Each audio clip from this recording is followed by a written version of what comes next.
All right, Power Hour, third episode, and first one in season. We waited a little while. We wanted, a nice little gap in the schedule. We were looking at it. We were like, yeah, first few games are easy. Let's look for a nice little gap where we can put the Celtics Power Hour in. Couple days off here on the Thursday. We said to each other like, was Tuesday to Thursday too long? Should we do it? A little sooner than that. And we're like, nah. It'll be fine. And a lot's happened. It's been quite the roller coaster for the first few weeks, just short of 2 weeks now for the Celtics.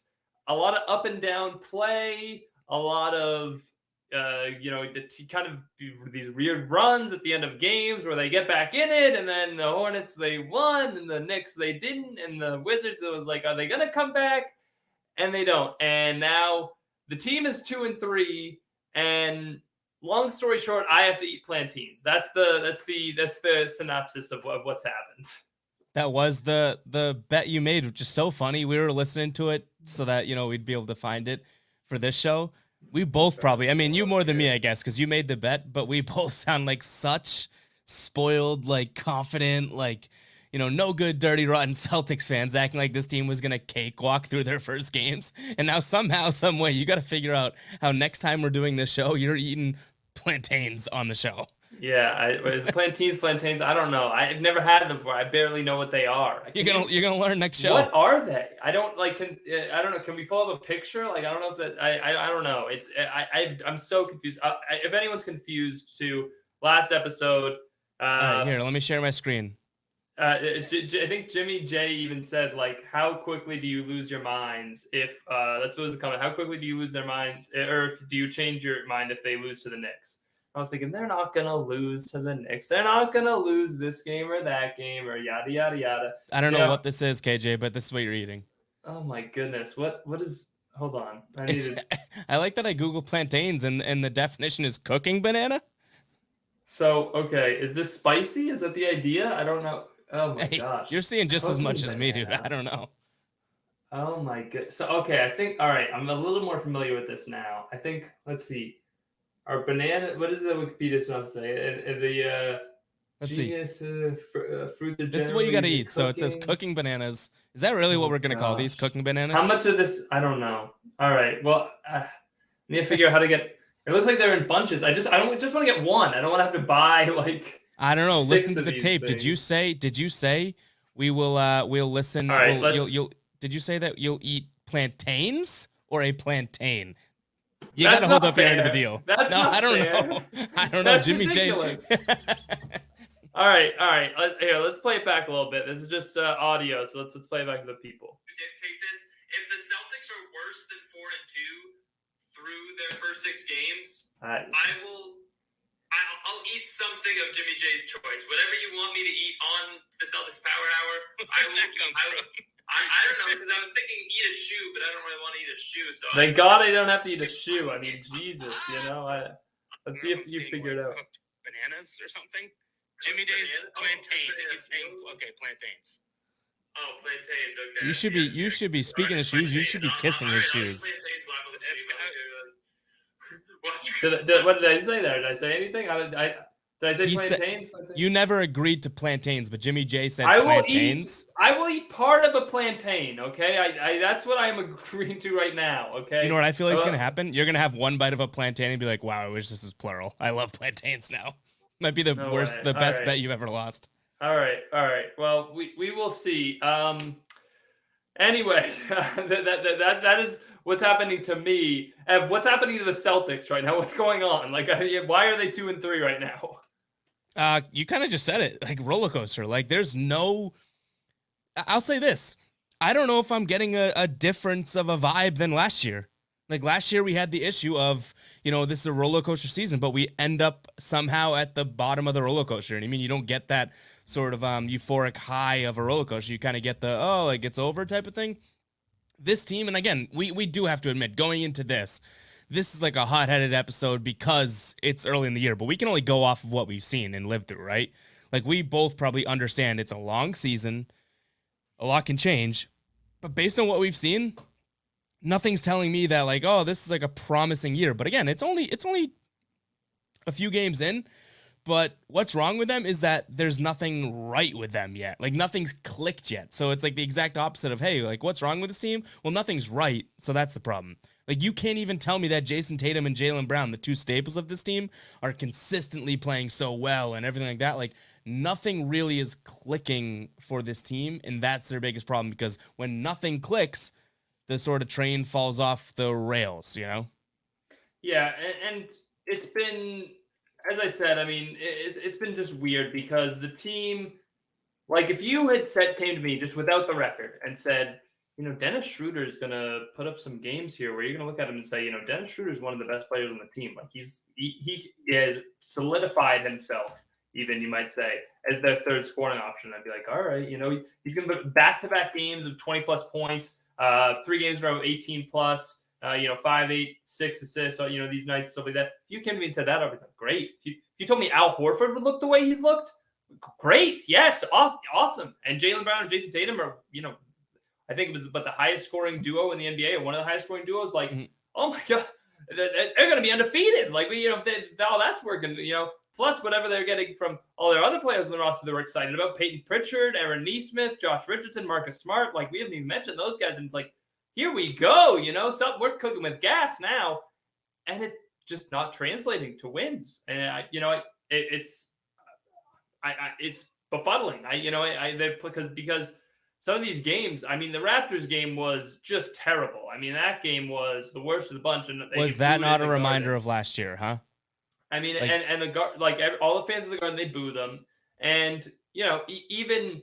Ime Udoka, after these losses, he's been calling them out, and it's felt different than the way Brad's treating them. But it's just that the results are not changing. The results are the same. Can I interrupt you on that Udoka note? Because I tweeted out today, I was like, I can't tell if I love or hate that, Ime Udoka is literally calling out specific players. Like, he called out Jaylen last night. He called out Grant after night one of complaining to the refs, and Tatum. And he's also calling out the team. Like, where do you stand on that? Because I called it out and said, my honest take is I don't know if I love or hate it, because we never got that from Brad Stevens, and I almost wanted that, right? But I also don't know, and I might be the contrarian. I think I lean towards, the side that Ime is here, but I also don't know if 5 games into the year you should be calling out Jaylen Brown. You know what I mean? Like, things still haven't clicked for this team overall. Do you think... Like, where do you come out on that? Because, again, I'm kind of undecided. I don't hate it, but I also said, like, everyone replying to me was like, oh, you guys, it's almost like when I said I don't know if I love or hate it, people took it in the sense of I hate it. But that's not what I'm saying. I genuinely don't know if that's, like, what we need right now, like a blame game. And I feel like that's what I'm getting from him, and that's probably harsh words, but it's kind of what I'm feeling. I'm fine with it until further notice. Like, I think if Jaylen Brown and Jason Tatum react to this and they come out and they're like, oh, you don't think, Jaylen Brown, he even called out Jaylen Brown. He said, Jaylen Brown, I don't know what happened today. He just didn't play with enough energy. He's got to play with some juice from the start, whatever, and stuff like that. And so if Jaylen Brown comes out and it's like, all right, like, let me play with some energy, and Jason Tatum plays with more effort and all this stuff, then, like, and all the guys say, you don't think we're bringing in a shoot around? All right, let's bring in a shoot around. They rally around that, then great. If they don't, then obviously this isn't the type of coach they need. This is all an experiment. We don't know if Ime Udoka is the magic wizard that'll come in and wave his wand and fix all the Celtics' problems. Right now, it seems like he isn't that guy. But didn't we want that? Like, didn't we want what he's doing now? Like, last year, he's the polar opposite. And I know it's 5 games, so I guess, like, I don't want to, get too into it. But it's like, now he's doing that. Right. Yes, he is doing that. Right, and it hasn't worked yet, but let's see if it does. And like I said, like, yes, this is what people wanted. That doesn't mean it's going to work. Like, just because people felt like, hey, this is what they need. Was it? Maybe not. Maybe this isn't what they needed. So we're great. MA's calling them out right now. How are they going to react to it? Are they going to be more motivated, or are they going to start to resent him and say, what does this guy know? He doesn't, I'm giving effort out there. He's just not seeing it. Which way are they going to go? Because that's the whole thing. How you react to coaching. People didn't feel like they reacted to Brad Stevens coaching enough. Ime Udoka is quite literally the opposite of Brad Stevens, like, in many, many ways. As much as people made up the thing of, well, they're so similar in these ways and those ways, like, from what we've seen, they're a lot different. Brad Stevens valued the defensive side of the ball more than offense. That's switched. Like, they are a top 10 offensive team. They're 7th in points, and they're second to last. KJ, in how the NBA weird in is points that? given up. How weird is that? Because everything about Udoka coming into this year was that he was going to be that hard nose. You got to play both sides of the ball, which when you say you have to play both sides of the ball, what are you saying? Like, you got to play defense, right? Obviously, everyone knows you got to play offense. If anyone says, oh, we got to play both sides, it means you're defensive minded there. It's crazy to me how bad defensively this team looks.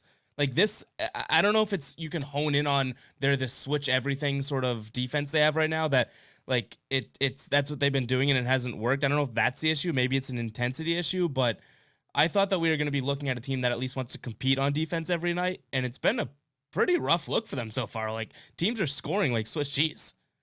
So I'll cut them like the tiniest little bit of slack because of the fact that they have been in 2 overtime games. I'll look deeper into the numbers and see how they work out. But either way, their defense still hasn't been good outside of that. Like, it's not like they're going to jump from 29th to top 15. That's not going to happen. So yeah, I guess that sort of total points thing might be right. So again, I'll cut them the tiniest little bit of slack, but even outside of that, it's very clear they're valuing offense more than defense right now, and that's fine. But it just goes back to Udoka's a different type of coach, man, and this is not the way Brad Stevens would be running things. And I'm not saying it's bad yet. I'm not saying that's the case yet. But let's see if it continues to go bad, because if it does, then I wouldn't be opposed to saying, all right, Udoka didn't work, find a new coach next year. Because I feel like they have too much talent to say, all right, let's ride this out a bit. Let's give them some time to figure it out. The whole idea of moving on from Brad Stevens, and of course there was a weird situation there, so I don't want to totally make it seem like they were like, we need to get Brad Stevens out, because it didn't feel like that's the way they thought. Mm-hmm. But the whole idea there was, all right, let's bring a new voice in that they will listen to. Well, if they're not listening to that new voice, then what's the point of keeping them around? You know what I mean? Right. And I don't think they're going to do this. They're the Boston Celtics. They're not going to fire a coach after 1 year. And we can only react to like this. Like I've said, I feel like it's annoying that I have to say it so many times. We are doing this show and reacting to a small sample size. We both understand that, but that's the task at hand. You know what I mean? Like, we're not gonna sit here and be like, oh, show podcast, the show's over. Like, there's so much more time left in the season. We don't have anything to talk about. No, we can talk about what we've seen. So it's like I get that when I bring up, do I like that he's calling out his players and stuff? I get that it's only been 5 games. I'm not saying that he's going to, 1, do this all year, or 2, it's going to have long-lasting effects. Like, I get it's a small sample size. But to your point about, like, they move on from Brad Stevens, because I guess they didn't really. They bring in this new coach, and if what we've seen so far, right? If what we've seen so far is the long-term look of this Celtics team, all of a sudden, we took a scapegoat last year, blaming Brad Stevens, blaming him for all these. If it's a wow, Jason Tatum, Jaylen Brown, the players on the team need to look in the mirror, because we tried a polar opposite coach, we had the same results. That is an issue. Like, it's like oh boy, now there's like more to this onion we have to unpeel, because we thought we got the problem out. And again, it's hard to say that because they clearly didn't think he was a problem. Now the guy has a larger role. But, if they bring in a coach that is the polar opposite of everything that you said, like, hell, you boggle it down to he takes timeouts when he needs to. The guy's doing that so far, right? Yeah. And if the Celtics aren't a better team or guys aren't performing, then it's kind of like did we waste a whole year ragging on Brad Stevens and all this? Like, what's the problem here? Right. And Moss saying bring back Brad. And by the way, I looked it up just to get those numbers a little more clean, since they had overtime games. Those are going to skew the offense to look better, defense to look worse, all this stuff. Right now, the Celtics are 22nd in the league in defensive efficiency and 16th in offensive efficiency. So bottom half in both. So not great on either side of the ball. And they need to clean those things up. They're shooting a lot of threes. I think off the top of my head, I think they're one of the highest volume shooting 3-point shooting teams in the league, and their percentages have not been good. They broke a record through. They flashed it up during the last game. I forget what it was, but it was literally they broke an NBA record based on. It was something similar to what I'm saying. They broke a record based on how many 3-point attempts they had through a certain amount of games or something like that. It was crazy to see. And then I had to read it back a couple times because I was like, wait, did they break a Celtics record or did they break an NBA record? And they made NBA history with something. Yeah, second in the league in 3-point attempts per game. And meanwhile, 12th in percentage, which isn't terrible, but it's but if you're second, that's not the combination you want. But you know, you can't be second and second. I mean, obviously the teams that just shoot more quality looks are going to be shooting a higher percentage, so it's okay. I mean, but it's you know, the offense hasn't been good, so there needs to be other answers there. Also, we got to move around to some of the other comments in the chat. Adam Wong saying, honestly, if we didn't bring Al back and some of the bench guys were playing like they were last season, then we could easily be tanking this year. Still a little far. It does feel weird though, right? I mean, we mentioned this off the top. Like, in a nutshell, you mentioned the contributions they're getting from Al, from Dennis, you know, around Jason Tatum and Jaylen Brown. And it feels like, you know, they should be good. They should be a lot better. But why aren't they? And it goes back to the core question. Is there something about that combination of those two players that just doesn't work? Because, hey, you tried a coaching change. We just mentioned it. You tried the coaching change. It didn't work. So is the problem something else? Is it not the coach? Is it the players on the floor and it just not working with those two as teammates? It's so every Celtics fan wants to block this out of their like imagination, right? That Jason Tatum and Jaylen Brown can't play together. And I hate having to ask that question, but like at a certain point, that's where people are going to turn their attention now. If it's not the coach, what is it? Right. And then honestly, like, so all last year on my post game streams, right? By the way, KJ goes live for Patriots games. Tune into the post games there. I go live after Celtics games right here on the channel. So make sure you guys tune into both post games. All last year, I was a big time Brad Stevens. Like, I didn't like what he did this game. And honestly, rightfully so. So many Celtics fans, rightfully so. There'd be times where you see a timeout and you're like, dude, take a timeout. I'm a fan at home and I know you should take a timeout right now. And he doesn't, right?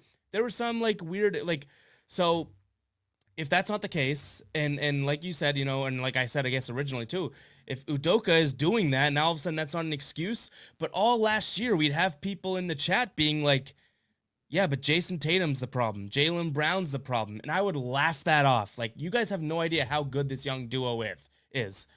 That could be true, but also it could be true that they're not a young duo sort of together. Like, you could put two names next to each other and be like, that's the best young duo. But KJ, what does a duo mean? It's not just, hey, you're both individually so good, which is what the Celtics have right now.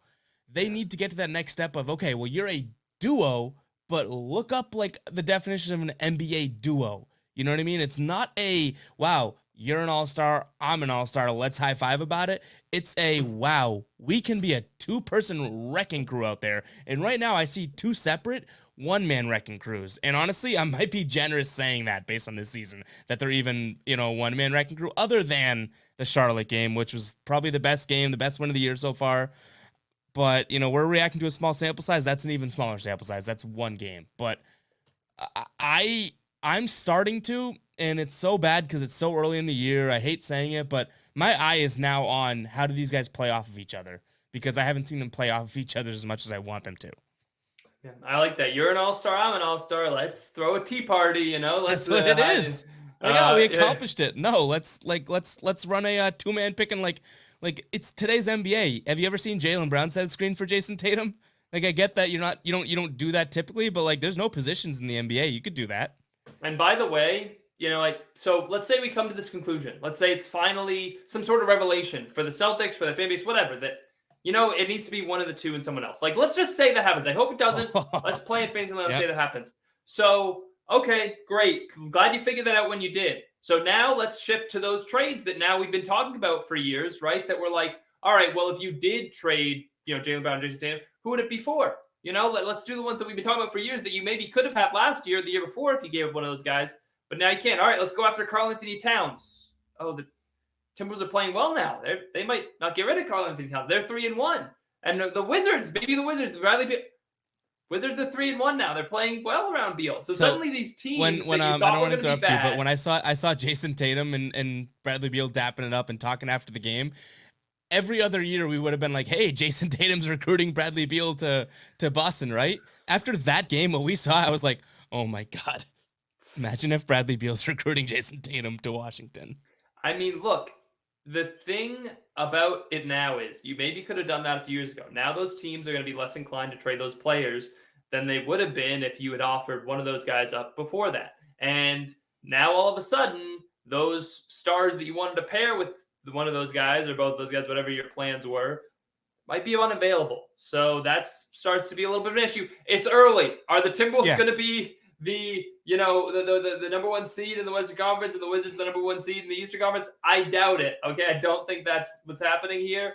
But so far, if we're just basing what but we're reacting. We have a show today. You know, we got. It's so annoying that we have to say that, but you know exactly the backlash right that you like. This gets clipped one way, and it's like, 2 years from now, it's like Evan and KJ said that they should trade Jalen. It's like yeah. Look, no. As of today, this is the situation. The Timberwolves are good. The Wizards are good. The Celtics aren't. So what? How do we look at that? And that's the situation right now. I've been avoiding it because we're going to have a long discussion about it, but I feel like I've avoided it too much at this point. Bradley's comment. Richardson is useless. Get into it. Yep. Aaron and PP have had terrible development, and Dennis needs to start over Smart. It seems like Ime calls out people but doesn't do anything about it. Interesting points. Dennis has obviously played well. Him starting, I don't know if it matters a ton. He's getting over 30 minutes a game. He's playing well either way. I don't have a huge problem with it. He's thrived in the six-man role before. Don't feel any type of way about it. Aaron and PP have had terrible development. They haven't played much, and I think that's part of the reason for that is because Grant Williams has been playing well, and he's been getting a lot of the minutes alongside those guys, and they've been playing, Josh Richardson in that role and whatever. And you mentioned Richardson, saying Richardson's useless. So let's talk about it. Let's talk about the man in the thumbnail. So Josh Richardson, come out of last game, and I'm feeling like, man, Josh Richardson is not involved. And we got to give a shout out to Birkin, right? Birkin, notorious Josh Richardson hater. I don't know if Birkin's here right now, but hates Josh Richardson, like constantly on the boat. That's just because Birkin only likes Romeo Langford, though. Right. It's like Romeo over Josh Richardson. He said Josh Richardson all offseason. He was telling us Josh Richardson's going to stink. He's not going to be here for that long. My words, he won't be here past this point or that point or whatever. And we're like, Birkin, Josh Richardson's good, man. He's a good player. Like, he's going to be good for the Celtics, blah, blah, blah. The last two games, Ev, do you know how many points Josh Richardson has in the last two games off the top of your head? Do you know how many he's put up? Combined, the last two games. 0. Okay, what's he averaging in the last two games? How about that? What's his average? If you average it out, forget the total points. If you just average it out, what's his average points per game last 2 points. 0. Still 0. So, all right. 0. I was giving, when you said the second question, I was like, all right, maybe there's a trick question here. Maybe 0 total points, 0 points per game for Josh Richardson over the last two. In his defense, he's 0 for 2. He's only had 2 shots. It drives me nuts to see that. I like, as much as that would lead one, maybe Birkin, but it's anyone to come to the conclusion that Josh Richardson is a terrible basketball player. He can't score, and it's all his fault, and blah, blah, blah, blah, blah.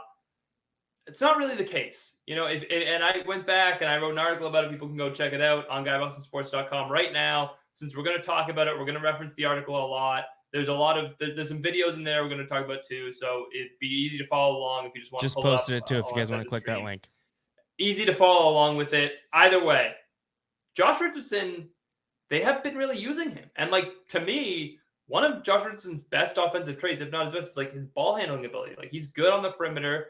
In the past, when we mentioned it, he was not too long ago, he was the leading scorer for the Miami Heat. And then he went to Philly and he was their 4th scoring option. And then he went to Dallas and he was their 5th scoring option. And now he's with the Celtics. And you know where he ranks on the team in points per game right now? 10th. 10th on the team in points per game. Behind, Grant Williams, Al Horford, Dennis Schroeder. Probably Jabari Parker. Yeah, behind everybody you could probably name, possibly. So usage rate, second to last. The only person with a lower usage rate on the entire team than him, might surprise you, it's Robert Williams, because he's just catching lobs most of the time. He's made a few nice passes. that have stood out, but it's, that doesn't surprise me as much. Like that's not maybe second, maybe that he's last, that would surprise me, but based on the point of this conversation, that doesn't surprise me that like Robert Williams is less, you know what I mean? It's like it's a product of his position, right? So Robert Williams is last. Josh Richardson is a guard. He should not be that low in usage rate. The fact is that they're not putting him in positions to succeed. Like Josh Richardson, over the last 2 games, he has 2 assists. 2. Now, forget the 0 points now. Off the 0 points. Averaging 1 assist per game. Both, by the way, like pretty uninspiring, like rudimentary routine, like just kind of tossing it, swinging it around, and spot up 3. Like the one in the Charlotte game was just like a pass to Jabari Parker in the corner from the wing. Jabari spots up, hits it. Right. Is that an assist or is it a pass that you made that's going to give you an assist stat? The one in the Wizards game was even worse. He has it on the wing. He passes it up top to Al Horford. Al Horford takes a dribble and then realizes, like, nobody's on me, and just kind of takes a step back and shoots it, and he hits it. That was early in the first quarter, I think. So, I mean, both really nothing plays. Like, Josh Richardson, the fact is not doing anything right now for the team. They are not using him as a primary ball handler, which is one of his better traits. Now, I understand why. You know, when you look at the team, Jason Tatum and Jaylen Brown obviously going to be 1-2 in that pecking order. Dennis Schroeder's been good. He's going to be 3rd. Al Horford's been really good. You know, you got to get him his touches. He's a good facilitator. Marcus Smart obviously is supposed to be a main facilitator in this offense. His usage rate hasn't even been that high this season. So I understand why it's low, because Richardson is obviously lower on that pecking order than, you know, those other guys right now. But why? You're saying right now, based on what we've seen?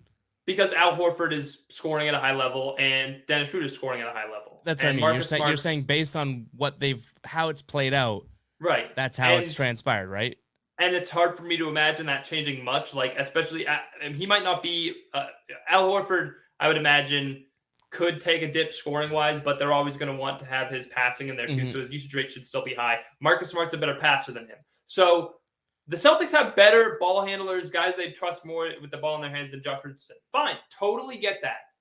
But my problem is, okay, if that's how you're going to do it, and you're just going to ISO, like we saw last season, and you're not going to have an imaginative offense where you have a lot of different players getting the ball and passing it around and like playing, that way, then you're not going to be using Josh Richardson right. They are just sticking Josh Richardson in the corner, and they're saying, you stand there, you space the floor, and that's your entire job. And they're not even kicking it out to him, because they're still not passing enough.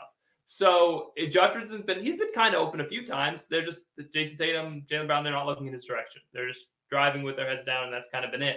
So, and why would you too, right? They're playing him like a catch and shoot player. He's not a catch. I don't blame Jason Tatum for not thinking that I can kick it to Josh Richardson. Like that's not the part of the, and I'm not saying you're saying that. That's not the part of the offense that I wish Josh Richardson was involved in, right? It's like, I get why that's not happening. It's what happens beforehand. Sure, but like it's not like he's a nothing out there. It's not like you're kicking it out. Yeah, we saw. I mean, what was it, a preseason game or was it the Raptors game? He was 4 for 4 from deep. Okay, yeah. So basically, a preseason at that game. Point, I pretty much I equivalated that to a preseason game. So the idea that that's how they're using him. Like, is he terrible at that? No, I guess not. I mean, if you look at his 3-point percentage right now, he's shooting 45% from deep this season. You think, good. You know what? What are you complaining about? He's good at that. He's a 33% shooter over the last 2 years. And as we just said, he went 4 for 4 against the Raptors. Since then, 1 of 7 from deep. So, that number could trick you a little bit, his 3-point percentage right now. So the whole thing, my whole gripe, isn't even necessarily like that they're wrong for how they're using Josh Richardson. I think they're using him wrong, but that doesn't necessarily mean they're wrong for doing it. The reasons they have for it might be right. But if this is how you were planning on using Josh Richardson on your team, you shouldn't have Josh Richardson on your team. Like, you should have gone after one of these other guys. 2 names I mentioned, 2 guys that switched teams this offseason. Reggie Bullock, Landry Shamet, both on similar contracts to Josh Richardson. Both better shooters than Josh Richardson. Both, high level. And if you just wanted a guy that was going to space the floor for you, that you could kick it out to and trust, maybe Jason Tatum would trust more out there on the wing, throwing it out there for a spot up 3. You should have gone after one of those guys. If you wanted a guy that was just going to I'll get to the defense thing in a second, but that's the offensive point. Let's just stick with offense right now. If that's what his role was supposed to be on offense, you picked the wrong guy to do that. You should have traded for somebody else. I still think he's a genuine better offensive player than both those names. Like, those are catch and shoot guys, right? I feel like Shamit's like hurt that, like, killed the Celtics before. So like I guess Reggie Bullock too. Both those guys, like you've seen them do more. Like, if you're just a fan of the Celtics and you watch those guys against the Celtics, you think they can do more. Josh Richardson's literally like, I don't want to pump him up too much because he's stunk, but like he can create his own shot. He can get the ball at the top of the key and score the ball. Do you know what I mean? But we are not getting any of that from him. So even forget the defensive implications here about you comparing, not comparing, but you putting him up against Landry Shamet and Reggie Bullock, right? Forget defense. I do think, used correctly, Josh Richardson's a better offensive player than both those guys. Right. And based on what he can do. And here's the thing. Is that role available to him? Like, is that a possibility? Or are they just... It should be. I've seen so many dull times during this, like, there's been times out there where the Celtics aren't scoring. I'll say this, it shouldn't be. The way that Ime said he's going to use the rotations and whatnot, that, I'll ISO and go score, that shouldn't be available. But I've watched now 5 games where there's been times where this offense looks flat as what. It's like, I could use a Josh Richardson, get the ball, and guess what? I'd rather you go and try and score than somehow like a ridiculous fadeaway 3 at the end of the buzzer. Like, there's been times where they pass the ball around or, someone holds the ball too long. That role shouldn't be available, KJ. But it has been available. And they haven't and he hasn't. It's a two-way street, but it hasn't been like, lined up, hey, go do this, Josh. I think that it'll only be available if they change the way they play offense. Because right now, it's more of the your turn, my turn stuff. It's Jason Tatum's turn, it's Jaylen Brown's turn, and now it's Dennis Schroeder's turn. And he could be a your turn guy, but he's never going to get his turn. Right. That's kind of the whole idea. And I will say this, and I didn't put this in the article, so if you're watching the Celtics Power Hour, congratulations. You're getting more information. But he actually did make a few nice passes that he didn't get an assist for in that game. And they were both kind of dump offs to Grant Williams when Grant had that stretch in the third quarter where he shot like 6 straight free throws. And the last 2 of which were on that like weird Bradley Beal post-up play where like that thing. So he actually made a couple of nice passes to Grant on those possessions. And I'll give him credit for that. The pass leading to the foul, you get 2K, my career, little tiny boost to your teammate. Great if you do that. So I'll give him the little bonus for that. But the fact is, it's still not enough. Like, if they're going to properly utilize him, properly utilize everyone in this offense, the ball needs to move so much more, and it's not right now. So my only point in saying that is, like, if you want to play offense this way, then great, have at it, whatever. You shouldn't have had Josh Richardson then. You should have had one of these other guys. And as far as defense goes, like, you could make the argument that, okay, fine, and I pointed this out, Josh Richardson, you trade Josh Richardson out for one of these shooters. Now you're worse defensively. You're already terrible defensively this season, as we've highlighted. Now you have Shamet or Bullock out there. Like, that's not good. Well, guess what? They're kind of playing Josh Richardson basically the same way they play a poor defender. Like, they're sticking him in the corner. They're putting him on just whoever the same way they're doing on offense, sticking him in the corner on offense. They're doing the same thing on defense, having him guard whoever the spot-up shooter is, spend a few possessions on Bertans, spent a few more possessions when he was in the Hornets game. He guarded Cody Martin a lot of the time. A few times he was on Miles Bridges, but it was pretty uneventful. Bridges wasn't involved in the action when he was doing that. And a lot of times in the Wizards games, he was on Corey Kispert, who somehow played a lot for them. So, he was barely involved. The only times he really was, and I highlighted it where I have both of the GIFs on here. People want to see the little videos of these plays, like, go click the link that Ed put in the chat and watch them because they're on that in that article. Even if you don't want to, get the page view. Shout out to KJ. Give him the page view. Come on, people. The first one was late in the first quarter. He had just checked in. He's like 3 minutes into his stint on the court. Bradley Beal kind of drilling up the court, really, relaxed, just kind of slowly. Just a simple crossover. It looks like they're setting up a screen and roll, but Beal rejects it, goes the other way down the baseline, and hits an easy layup. And Richardson turns around and looks at, like, everybody else on the court, like, guys, what the heck, guys? And it was like, Beal just blew past you, got a layup. So like, Richardson's. He shouldn't have just turned around and blamed everybody else. Should those guys have helped him out? Maybe, yeah. Hey Grant, do you need to be pressing up against Montrezl Harrell on the 3-point line? No, you could drop down and help Richardson a little bit there on Beal. Al, your man's not down the court yet. Like you could come over. He's already in the paint anyway. Like he's like a step away from contesting it. He just doesn't contest it. And it would be one thing if Al was sticking out on the perimeter. I think he's supposed to be guarding Bertans there, but Al's just kind of watching the play. So Ime Udoka calls a timeout right after that. Richardson's a little upset, but at the end of the day, like you got beat, dude. Like he just blew past you. So you can't exactly blame everyone else. Later, Richardson is guarding Caldwell Pope. Caldwell Pope kind of pushes off a little bit. He kind of pushes off on the spin. Richardson stumbles, and he stumbles enough that it gives Caldwell Pope a step to drive to the basket. This time, Al does come over and help Richardson on this play, and Caldwell Pope lobs it up. No one's home. Montrezl Harrell takes the alley-oop, kind of finishes it, and just a layup style, not a dunk or anything. Ime Udoka calls another timeout, and Scalabrine says at that point, like good timeout. The Celtics just aren't communicating defensively. Like he points that out.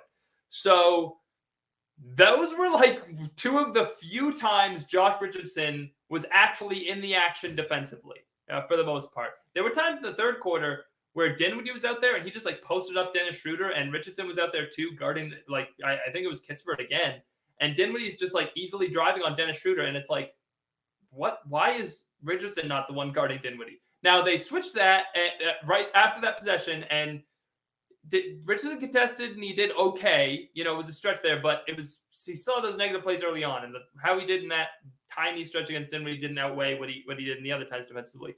Point being, if this is what Richardson's giving you defensively, then he's not really been a valuable piece defensively for you. Like you're using him the way he's contributing. You could get that out of. Forget like Bullock and Shamet. Like if you just wanted to bring back Semi Ojeleye or Javonte Green making 8 times less than what Richardson's making, they could do this defensively. Like if you just want a switchable body in theory, which is all Richardson has been, you can get that for almost nothing. Like go pick up Al-Farouq Aminu off the street right now. Like that's not what you should be paying $11 million for. And my temperature goes out really quickly. I'll try to switch you can take over. All right. So let me say this, because the one thing I'll say about that is that to me so far, I feel like everything we said about Josh Richardson can be, kind of parlayed into a rhythm-based sort of theory, right? He's not in the rhythm of the offense, not in the rhythm of this, and so on and so forth. Do you think there's any credence to saying that he's not in the rhythm of, covering Kaminisner or whatever the guy's name was, then all of a sudden being like, hey, I'm covering Bradley Beal this possession? If he knew, because I think he's a very good defender. I've watched him very much, like, intensely on defense and whatnot. If he knew his assignment was Bradley Beal tonight or, covering Spencer Dinwiddie or something like that, I think that he is so out of the rhythm. And I'm not trying to make excuses for him, but he's so out of the rhythm on both sides of the ball that it's like I don't blame him for covering Bradley Beal twice and letting up an easy layup. The guy feels so undervalued right now. He's one of your better defenders, and I truly mean that. And he knows that, oh wow, the first possession I cover Bradley Beal, he scores on me like it's nothing, stuff like that. Like if this guy was involved in the rhythm of the team, forget offense, defense, I think we're looking at a way different Josh Richardson. But guess what? I don't want to make an excuse because I don't know if he'll ever be involved. Based on what I've seen, this guy's going to be a absolute zero for the team, which sucks because I was high on him. But I think that the defense can be, kind of construed just as much as the offense, sort of rhythm-based. Like, I could tell you right now, hey, KJ, I'm a great defender. I haven't defended all game long. Throw me on Bradley Beal. The guy's bending me over a barrel and showing me the 50 states. Like, it doesn't matter what you are in essence. It's what are you in the sort of mindset of doing. If the guy hasn't had to play hard-nosed defense and then all of a sudden it's like, you got to play hard-nosed defense, no one's doing that. So to me, it's all a rhythm thing, which either way is an issue because I don't know if he's ever going to get in a rhythm with this team. Right. And I'll say this, because you mentioned the rhythm thing. So if, I mean, I kind of agree with the idea that it might never happen because quite frankly, he's a bench player. And the way he's playing right now, he deserves to be a bench player. So you're going to have to come in cold a lot of the time. And Beal might come out the same time you come out for most of the time. So it's impossible to really allow him to get a rhythm for that if he's playing 15 minutes a night. So I think that it's tough when you talk about the fact that he should be a better defender. He could be a better defender, all this stuff. And it's just, if he's not tangibly giving it to you, then what am I paying $11 million for? The whole thing is I would rather be paying Javonte Green $1 million now to do what Richardson's doing. Like, he's not anywhere of a shooter. If you look at his numbers right now, Javonte Green's playing pretty well for the Bulls right now. He's playing a lot better. He's playing better than Josh Richardson is for the Celtics. So it's not enough. It needs to be more. It's not enough. And I don't know how you get there. Like, do you take touches away from the other guys?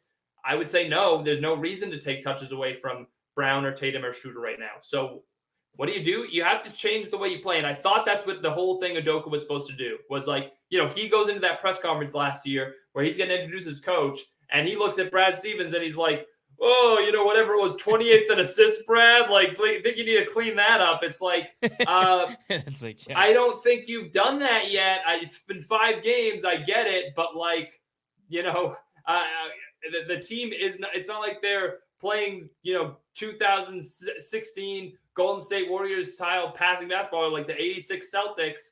Like, that's not what you've turned it into, man. This is still mostly ISO ball. So, like, what's up? Like, you can't be cracking those jokes at the press conference. And then all of a sudden, when it comes time to actually play the game, it turns out that you didn't change much at all. So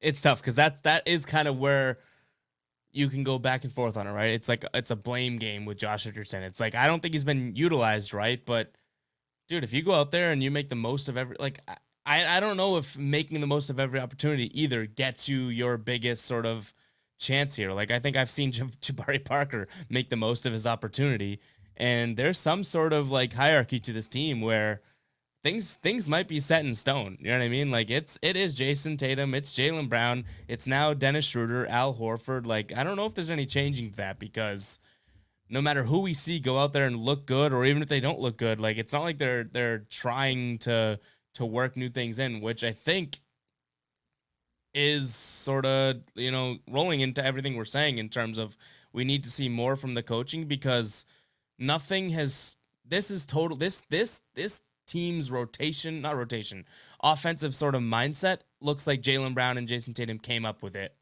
And, while I don't hate that because I trust those guys, I thought a coach was going to come in here and kind of be like, no, this is what we're going to do. And I don't know if I've seen that yet. So it's again, KJ, we're talking about very, very much like a small sample size. Things could happen. This team could be contending by the end of the year if all things click.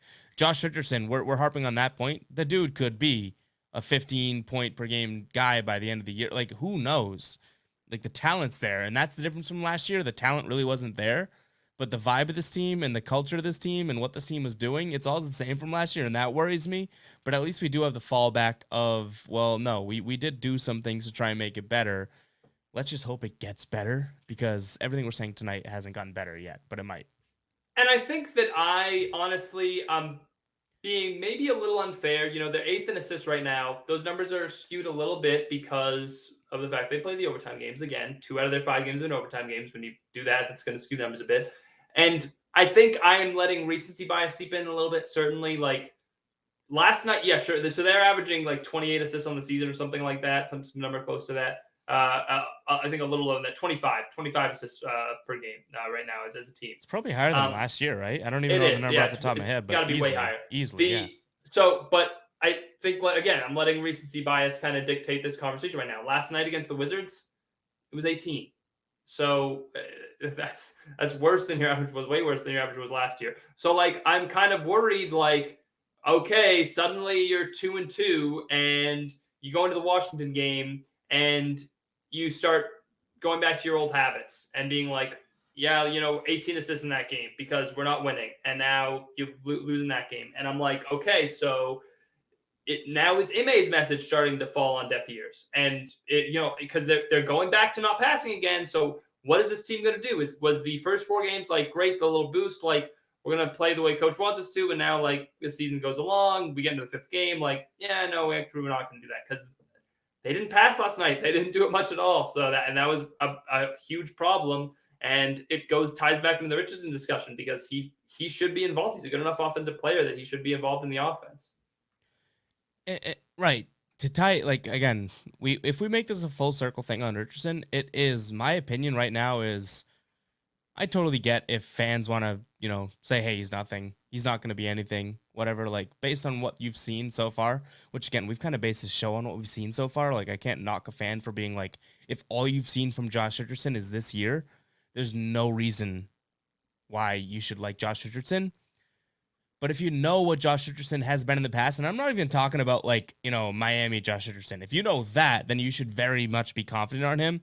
But even if you have seen his better games with the Sixers or the Mavericks, that should be a guy. If you know him well enough and know his game well enough, I should say, that should be a guy where you are willing to say, give him a little bit more of an opportunity. And I see some of the chat too. I see Lime saying like he didn't even attempt a shot. Like you can't blame him for that. You can't blame Udoka for that. And that's totally true. Like if Josh Richardson's not going out of his way to make himself sort of like a staple of his offense, that is slightly on him too. But I also would hate to think that he feels like every time he shoots, it's taking a shot away from Jason Tatum or taking a shot away from Jaylen Brown. Based on like the vibe of this team. Now we don't know that for a fact. We can't know that for a fact.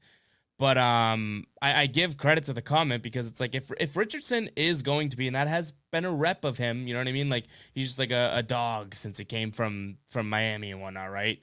If that's the case, then okay, then yeah, he's probably not going to pan out here. But I'd at least try to see him and the team make the most of the mutual opportunity.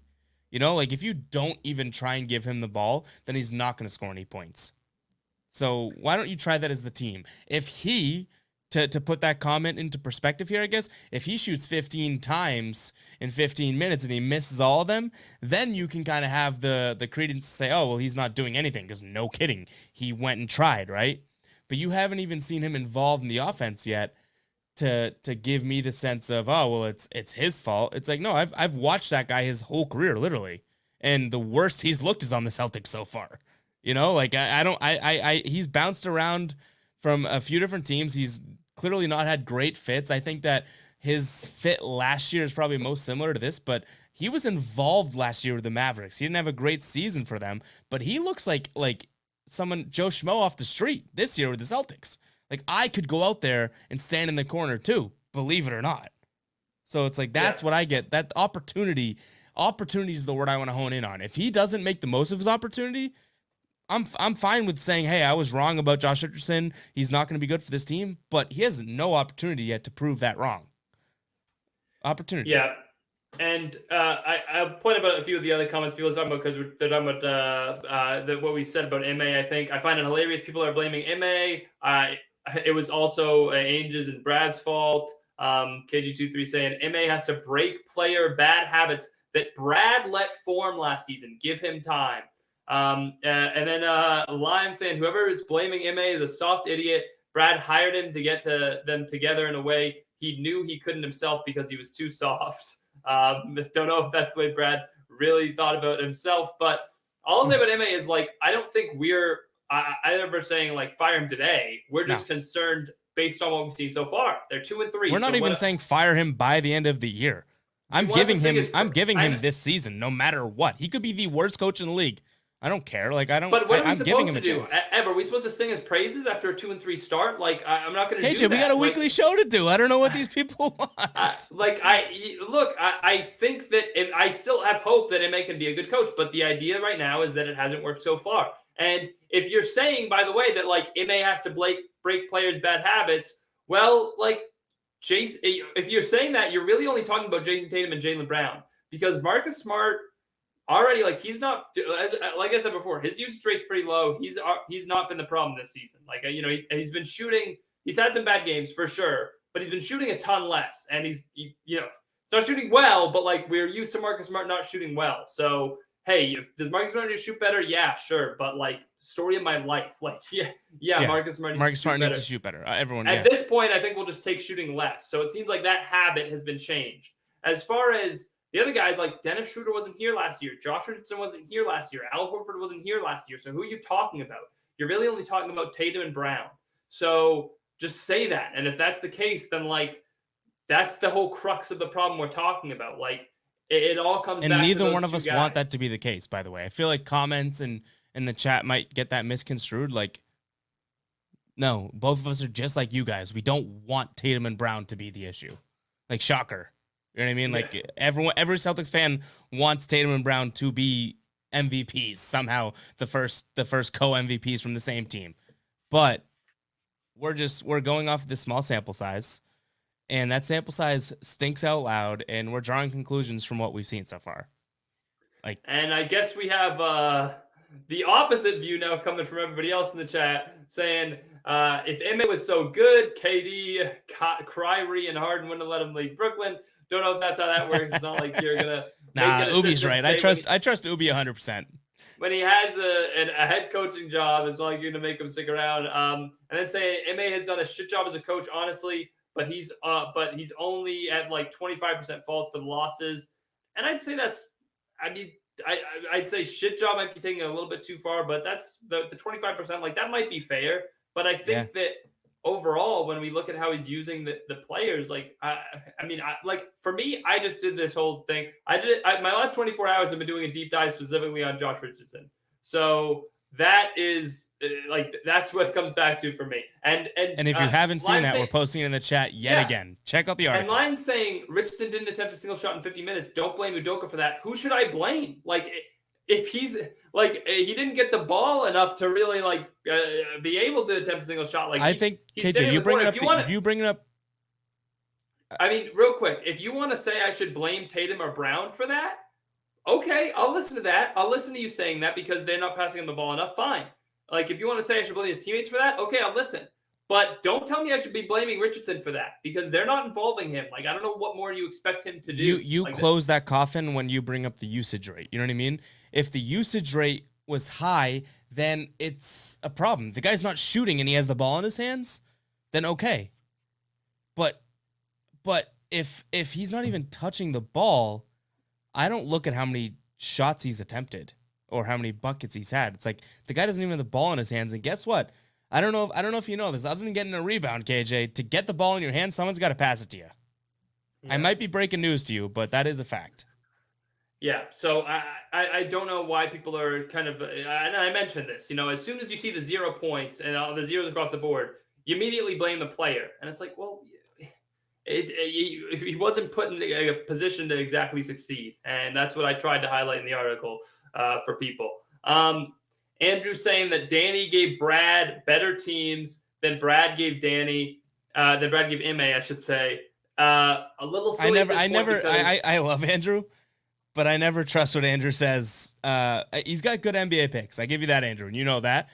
But Andrew's we might as well call him Troll Andrew. Out of all love, though, he's the Knicks over the Celtics guy, which I guess you can't really argue right now. So what am I gonna say? But I never know coming from Andrew his Celtics take. Is it genuine or is it sort of like he's got something else up his sleeve? So, and I mean that with all I think Andrew knows that a lot too, like in the comments or whatnot, but. But I never know if to read this right now if I'm taking this at face value or not. He's the Knicks over Celtics guy. What are we gonna do? Yeah, I will say that as far as the what he's mentioning, I think it's unfair because one, it's in 1 year. Two, like what Brad was handed, like he needed to do some cleanup work, and I think he did fine with what he got. Other than maybe what we're talking about this whole stream, which is that. I don't know if Richardson's the right guy I should have gone after. And that's something that'll bear out in time. And like, hey, guess what? I think it falls a little bit on both of them. But if it ends up that this is all bears out to be true and Richardson, isn't the right fit with this team either, which is like, guess what? That's the same case when he was in Dallas, same case when he was in Philly, becoming a trend for him quickly. But if that ends up being the case, I mean, it falls on Ime a little bit because he's not using them right. but it falls more so on Brad. Like I will blame Brad for that because he brought the wrong guy in. Like when I mentioned the thing that like they should have gone after Seth Curry, maybe I should have said him by name, but when like not Seth Curry, when I say they should have gone after Landry Shamet or they should have gone after Reggie Bullock. Like Brad should have gone after those guys, and he didn't. But how He about, went after Richardson how about the fact? because How about the fact because that why? Because Brad values defense, and he wanted the better defender which wasn't Shamet or Bullock, it was Richardson, and Ma so far hasn't. So like it would have been better for Ma probably to get one of those other guys. So I think you're actually 100% right. Like if actually the best way you put it earlier is if this is the way you're going to use him, which is kind of telling into exactly what we're saying now. Why not get those guys? And I think when you bring in money is probably the most like convincing factor, right? But one thing we can't forget too is so many people were high on Moses Brown. Like somehow that dude played 0 dribbles for the Celtics and became a Celtics beloved potential player, right? We can't forget the fact that if Josh Richardson looks like a nobody, and our only sort of reasoning to justify that trade was, well, Josh Richardson's a more NBA valued player. He's a more proven player, right? Regardless of position. If Josh Richardson gives you 0 points last night, guess what? Moses Brown could have done that too.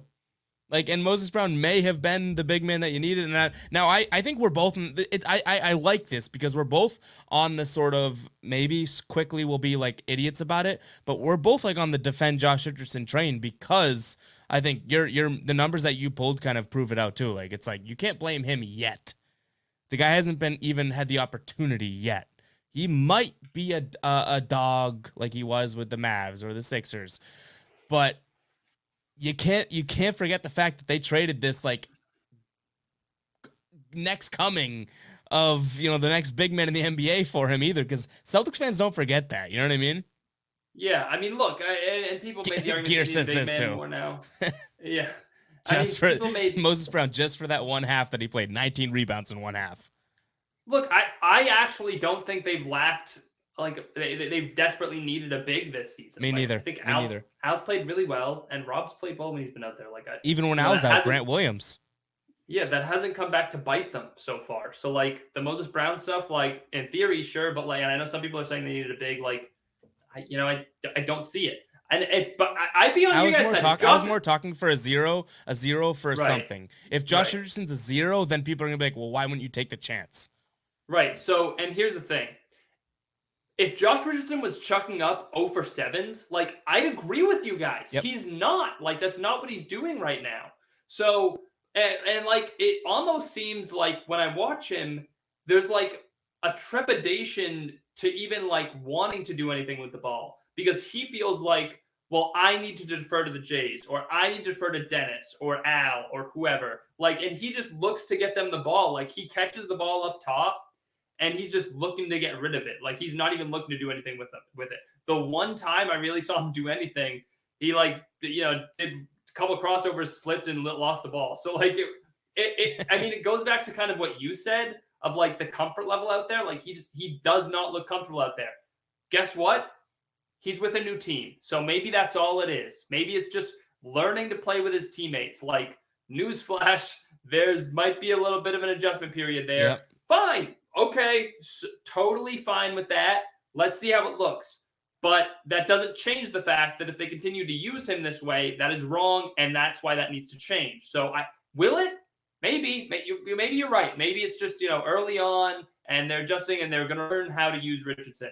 But also, I mean, this is a big thing was made of this before the season. Like, Udoka was with Richardson in Philly, so it's not like Udoka should be having this realization like, oh, that's how you use Josh Richardson. Right. I didn't know because you've been coaching before. It's no, he has. So he knows full well. And that's the misconception too. He had good games in Philly. People think he only played well in Miami. No, the only team excluding the Celtics now, the only team that he really didn't click was the Mavericks. Josh Richardson, I get that he had down games with Philly, but he had some Miami games with Philly. Do you know what I mean? Like, he wasn't just a nobody in Philly. He averaged almost 14 in Philly. Like, would you not take that right now, right? 14. Exactly. He averaged like 12 in Dallas, he's averaging under 5 right now in Boston. Like I can't imagine that's not going to change. Like I get that it should, but like if it sits at like 10 or like God forbid 8, which is like that's what I'm fearful of. I'm not scared it's going to stay at 5. I don't think that's going to happen. But if you just make him spot up all game and you kick it out to him every once in a while, then like yeah, he might have like a one game every once in a blue moon, like the one he had against Toronto, where he gets hot and hits a few and he has 12 points. Great, but like that's not sustainable, and it's not how you use Josh Richardson. It's not, and Ime knows this, so I don't know why he's doing it right now. Why are we in the minority of thinking that? That's crazy to me.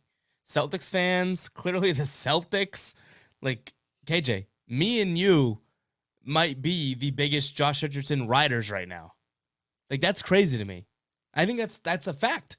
Like people don't believe in him. The Celtics haven't shown that they believe in him.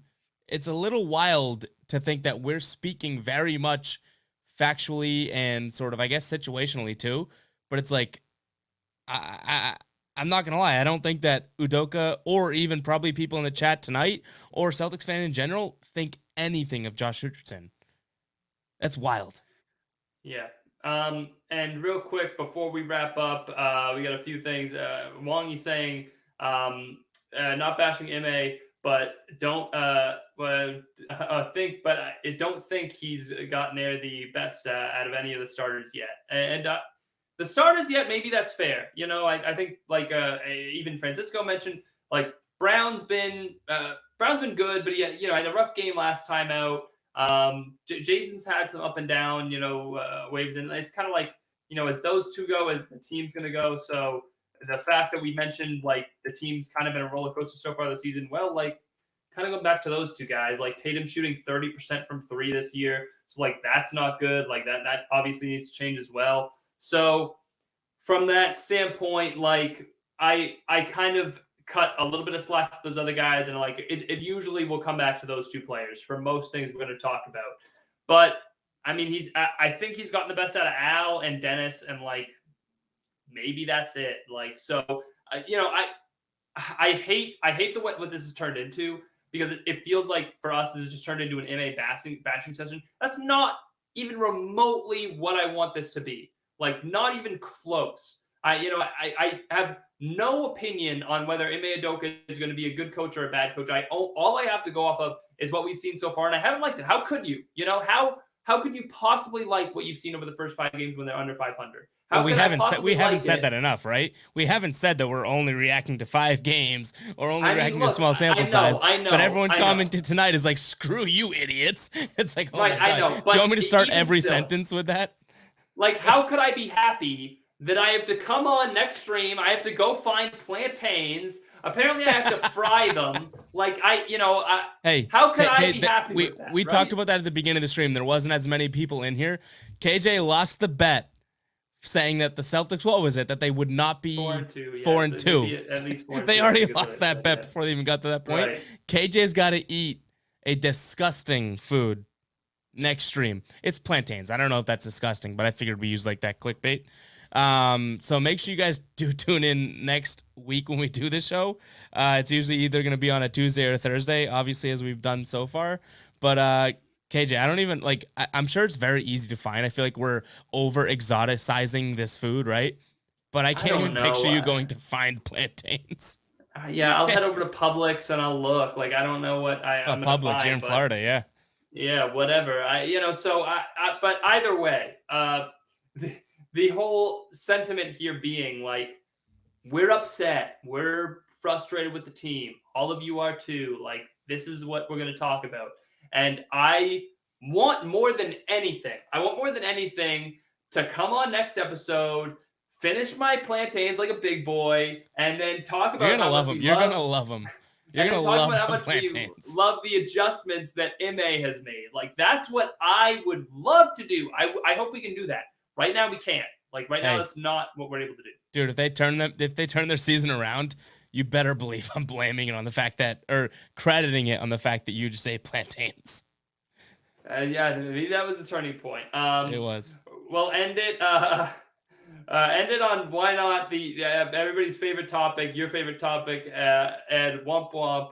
Grant Williams. Grant is as bad as Celtics fans say. Grant, future 50, 40, 90 guy. I love Grant. He's lost mad weight, worked his shot. I know you've deserves praise for his work ethic. Ev, I know that you talked about it in the post-game show. I know that Grant was a big topic on the post-game shows last season. I just want you to say right now, like, hey, what do you have to say about the way Grant Williams has played so far? I've said already. I've legitimately, as much as people think it's a shtick, which it 100% is, by the way, of my Grant Williams sort of hatership, I actually have called it as I see it with Grant Williams. You know what I mean? Like, I've always said he got put on a pedestal too early, meaning that he can't help but underwhelm expectations, which he did last year, and he stunk out loud last year. Anyone saying that Grant wasn't even that bad last year, okay, then look at the stats. Maybe you can make that argument. Grant stunk last year. You watch one Celtics game, the guy stunk. You watch one Celtics game this year, you say that guy's a crucial piece of the rotation, which he is. Like, I'm not going to deny that. Like, I legit call it as I see it with him, and this sound, KJ, like that can become a positive sound. I don't know what this age-old negative connotation to that is. You know, we can make that a fun positive sound. Grant Williams, I give him total credit. I just deny the fact that I was outlandishly against him. Like, he stunk last year. I don't care what they say. I know the guys in the pregame show are pretty high on him. They're like, why do people hate him? Last year, that's why. Like, that's what it is. You know what I mean? Like, and this year, eat crow to me and all the people that hated him. That's fine, but you can't. Eat plantains. Come on, eat. Yeah, I mean that's exactly what. Like I said, we're over like exoticizing this. That's not even the right word. Shows how uncultured both of us are. That we're like plantains. What a wacky choice. I mean, I think I probably at the end of the day. I mean, I said a shoe, so like I owe Jimmy J not even an apology. I owe him a thank you that like he gave me something that was actually edible and like actually something you're supposed to be eating. So yeah, plantains. I maybe I looked at a little bit, but yeah, definitely shows that. All right, guys, we are gonna end it. We're over an hour. We know you guys have other comments in the chat that you wanted to get to, but. We have to head out here. It's been already too long. So we appreciate you guys all coming out this year or for this episode. We really love you guys jumping in the chat as always and having conversations with you guys. As depressing as this one was, it was still a fun one. We always have fun talking with you guys about the Celtics and going back and forth and the great discussions we're able to have. So subscribe to the YouTube channel. Ev, I know you're disappointed. I know I can see that little down look on your face. We didn't get any super chats today. I know you're upset about it. I am. The real ones didn't want to ride tonight. It's okay, guys, and don't do it now, guys. Save it for the next time because we're ending now, so we're not gonna get. If you now you feel bad, don't pity Ev. Set a reminder. We didn't mention it though. That is how like I saw the chats being like, guys, move on to the next comment. This show is different than the post game. This show is different than the Celtics post game and the Patriots. And by the way, like I do want to mention real quick move on to the next comment thing. Like we were talking about the article, like we weren't necessarily talking about that comment anymore. You know what I mean? This is our. This sounds like I'm being a jerk, but this is like our show. Do you know what I mean? No, but like, I know. But I even said that like we were gonna get to that anyway, and we were gonna go on a long soliloquy about Richardson anyway. So like 100%. I get what people were saying about the comment, but like it wasn't about the comment anymore. Like we planned to do that. So right. I get what you guys were saying. I get why you guys were like, why is this comment still on the screen? We should have taken it down earlier, but the Richardson thing was outside, and that's kind of what happened there. 100%. KJ, we could both talk the wheels off of a car. Like that's the problem here, but everyone tuning in, I hope you don't realize that that's a problem. Like this is a different vibe and I guess show setup than when we go live after games, whether KJ's doing the Patriots or I'm doing the Celtics. That is chat almost reliant in a sense. Like we want to talk to you guys. We want to talk to you guys tonight, but you got two guys that, you know, can talk their teeth off.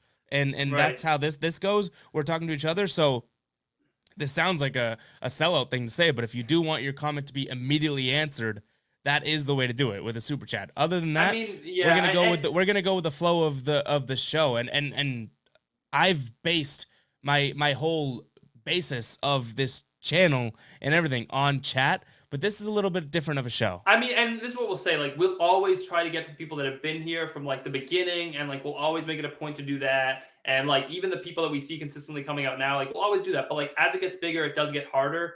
to get to all of your comments like at once. Like it would turn into a whole show if we went to every single one. So we do apologize for that, but like and we appreciate all the love that's happening and the way we've grown. Like I don't know, Ev, we might have hit 3,000 subscribers while we've been talking. I don't know. It's getting that close. So it's been great. It's been super fun. I don't know. I have no idea if it's there or not. I just threw that out.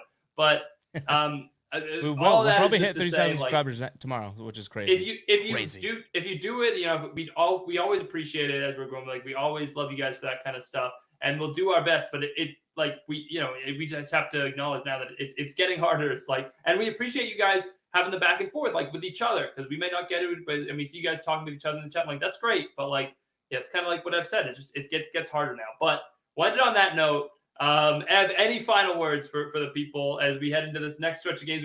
I didn't even really highlight what's ahead for the Celtics, because at this point, it doesn't look all that much better than what's behind them, unfortunately. But another game against the Wizards, the Bulls, who suddenly look really good. I mean, what do you expect kind of going forward? And just final words you want to give people before we have the next episode, which maybe it looks like Tuesday might be a good time. They have a game on Thursday, so maybe we will do Tuesday. Yeah, we can try.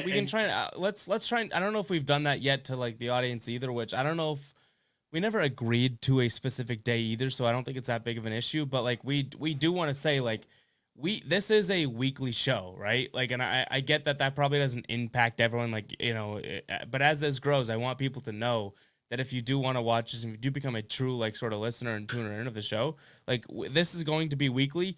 KJ and I are working this around Celtics games during the season, right?